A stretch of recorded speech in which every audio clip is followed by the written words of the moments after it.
Okay, get ready because today we're taking a deep dive into Abraham Hicks and the law of attraction. But, and this is key, we're not just like skimming the surface here. We are going deep, deep, deep into the how-to. How do those sneaky subconscious beliefs, the ones, the ones that we don't even realize are there, how are they shaping our reality? Yeah. And more importantly, how do we change them? It really is about tuning into that incredible power of our vibration that we have and recognizing that we're in this constant dance with the universe. Okay, I love the dance analogy. Yeah. But help me apply that to like real life, right? Yeah. Because we hear all the time, good vibes only. But what's the deeper meaning behind that? Think of it this way. Every single thought that you have, every belief that you hold, it emits a specific energy frequency.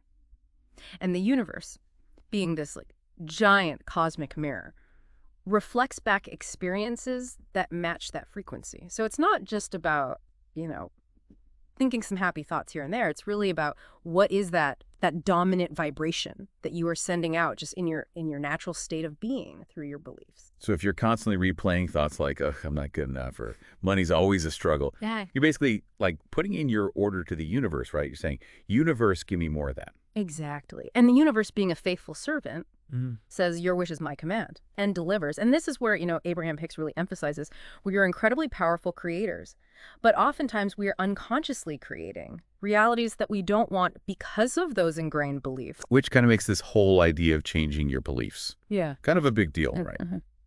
But how do we even begin to, like, unravel those beliefs that feel, this is deep stuff, like almost like they've been a part of us since childhood. Well, here's the good news. Beliefs are not set in stone. Abraham Hicks says, beliefs are just thoughts you've practiced a lot. You're not stuck with them forever.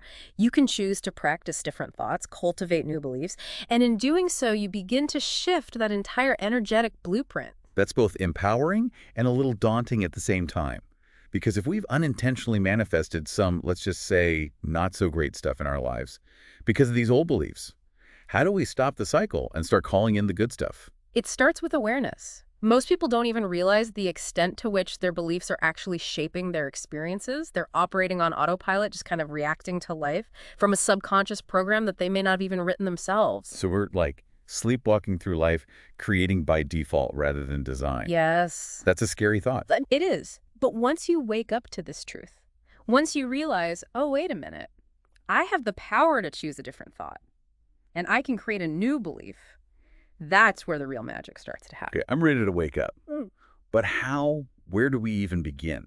Because if these beliefs are so deeply rooted, how do we even identify them, let alone change them? And that's where things get really, really interesting, because Abraham Hicks offers this powerful framework for understanding how these beliefs operate, and more importantly, how to shift them. And one of the key concepts is this idea of recognizing the difference between your true self, your inner being, which is inherently whole and abundant, and your ego, which often gets caught up in those limiting beliefs. So we have this inner compass that's always pointing us towards our best life. Yeah. But then our ego jumps in with its doubts and fears. Yes. And kind of throws us off course. Exactly. The ego loves to play it safe. It wants to stick with what's familiar, even if it's not serving us. So it clings to those old stories because, in a way, they provide a sense of identity, even if that identity is based on limitations. It's like the ego saying, yeah, abundance, that sounds great in theory, but like, remember that time you failed? Like, let's not get ahead of ourselves. Exactly. And that's where we need to start to question those old stories. Are they really true? Or are they just beliefs that we've been holding on to for so long that they've become our default setting? So step one is recognizing when those old limiting beliefs are running the show. But then what? How do we actually start rewriting those beliefs?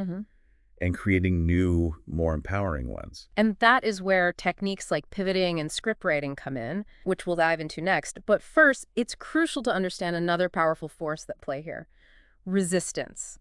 It's that feeling you get when you're trying to make a change, but it's like you're hitting an invisible wall. Oh, yes. That's resistance. It's that inner pushback we experience.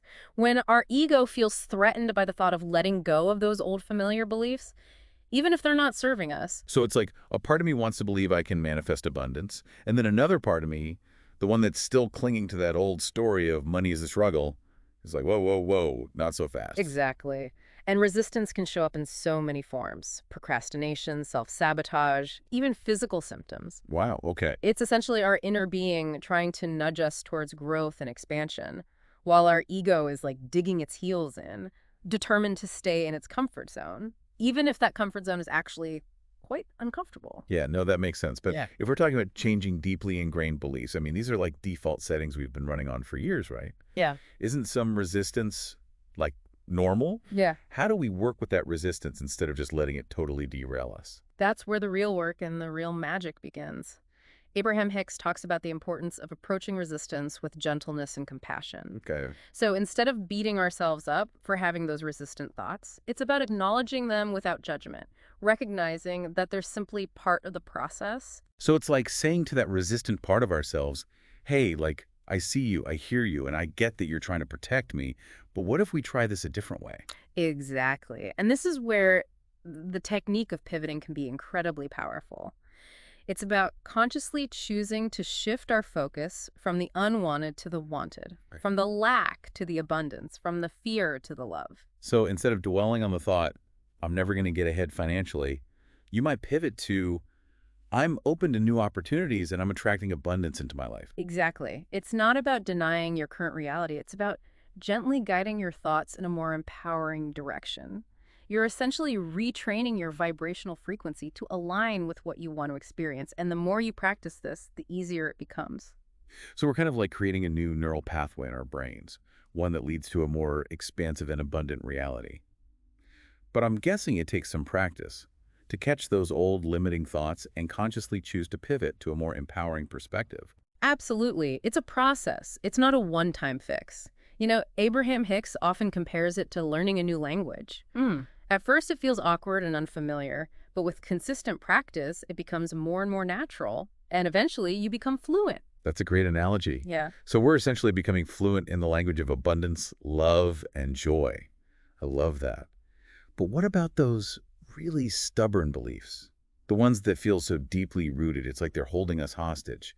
How do we break free from those? That's where we can tap into the power of our imagination with a technique that Abraham Hicks calls script writing. Script writing. Okay, so we're talking about like literally writing a new story for our lives. Yes, but it's not just about putting words on paper. It's about embodying the energy of that new story as if it's already happening. It's about tapping into that incredible creative power of your imagination to align with the reality that you desire. Okay, so like manifestation, but on paper. In a way, yeah. So let's say, for example, I'm trying to manifest a more fulfilling career.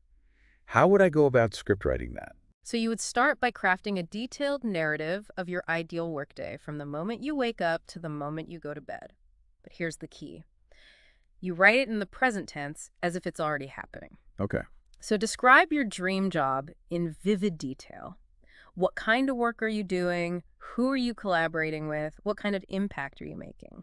So it's almost like I'm writing a movie script, but the main character is me. Precisely. And just like a compelling movie script, you want to engage all the senses. Okay. What does your ideal workspace look like? What sounds do you hear throughout the day? How do you feel energized, inspired, fulfilled? Yeah, it's about like creating that visceral experience, not just a mental picture, right? Exactly. Because if our emotions are such a powerful part of our vibration, it makes sense that we'd want to really feel the reality we're trying to create. Exactly. The more you can immerse yourself in the feeling of already having what you desire, the more you align with its vibration and according to the law of attraction, the more likely you are to manifest it into your reality. So we're not just changing the story. We're changing how the story makes us feel. Yes. We're becoming vibrational matches for our dreams. But let's be real, life happens. We're not going to be in that high vibe state all the time. What about those moments when we inevitably slip back into old patterns? You know, those negative thought loops that can, like, sabotage everything. It's important to remember that consistency is key. Just like you wouldn't expect to master a new language overnight, you can't expect to completely rewire years of ingrained beliefs and thought patterns in a day, a week, or even a month. It's an ongoing process. So it's like we've planted the seeds of these new beliefs with our script writing, Yeah. but we've got to keep watering them, tending to them, you know, even when we don't see immediate results. Exactly. And that's where self-compassion comes in. It's about being gentle with ourselves. When we stumble, recognizing that setbacks are a natural part of the journey. So it's not about, like, beating ourselves up for having those negative thoughts. It's about noticing them, acknowledging them, and then just gently guiding ourselves back to those new, more empowering beliefs that we're cultivating. Beautifully said. It's a process of becoming more conscious creators, of aligning our thoughts, emotions, and actions with the reality that we desire. So we're stepping into our power as deliberate creators, understanding that we have way more control over our experiences than we might realize. And that, my friend, is the essence of Abraham Hicks's teachings. It's about recognizing that we are not victims of circumstance, but rather powerful creators with the ability to shape our own reality. That's a really empowering message. And listeners, as you dive deeper into the teachings of Abraham Hicks and explore these powerful techniques for yourself, remember this: you are worthy of all the abundance, love, and joy that life has to offer. You have within you the power to create a life beyond your wildest dreams. So keep those vibes high, keep believing, and until next time, happy manifesting.